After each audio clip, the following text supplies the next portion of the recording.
À Ouagadougou, les jours se suivent et se ressemblent au tribunal militaire. Ce 6 octobre, les parties engagées dans le procès du putsch de septembre 2015 se sont une fois de plus donné donc un autre rendez-vous, celui du 25 octobre prochain. Et pour cause, le juge a accédé à la requête des avocats qui disent n'avoir pas suffisamment pris connaissance des pièces du dossier. Explication, Koalen Ebié, Zoubaviel David Dabiré. Recours devant le Conseil constitutionnel, report d'audience, le scénario se répète au tribunal militaire.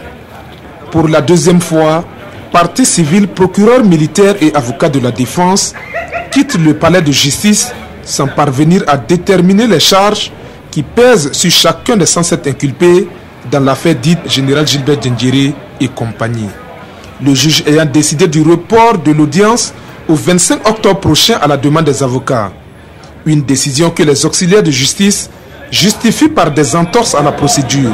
La première préoccupation, c'est d'ordre procédural. Les avocats de la défense ont estimé que le dossier n'est pas en état de recevoir jugement. Il ne faut pas s'empresser.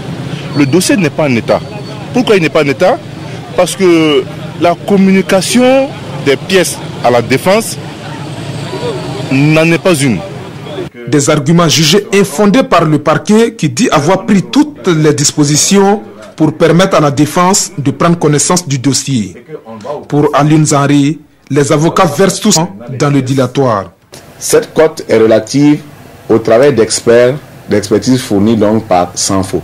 C'est-à-dire que l'ensemble des téléphones qui ont été saisis dans le cadre du putsch ont été donc remis donc à un expert pour nous extraire, si possible, des SMS. Extraction des SMS de certains inculpés. Madame le rapporteur n'a pris ça que hier pour les besoins donc de son rapport pour l'audience de ce matin. Et quand j'ai été alerté, j'ai mis à leur disposition, moi, la copie qui était à mon niveau. Hier soir, Maître Thiam m'a dit qu'il voulait amener. J'ai dit non, c'est le président qui peut vous ordonner à apporter une pièce chez vous. Je peux vous donner. Il m'a dit voilà comment les choses sont passées. Et pour rien arranger, les avocats de la défense, déboutés par le Conseil constitutionnel pour leurs deux premières saisines, rebelotent ce matin en attaquant devant la haute juridiction la loi portant création du tribunal militaire.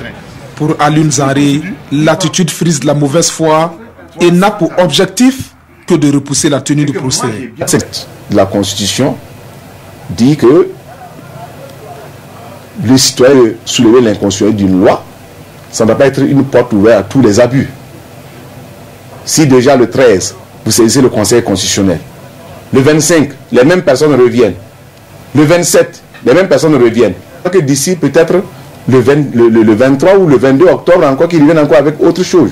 Dans tous les cas, les parties prenantes à cette procédure doivent retrouver le 25 octobre prochain devant le juge pour une autre tentative de confirmation des charges.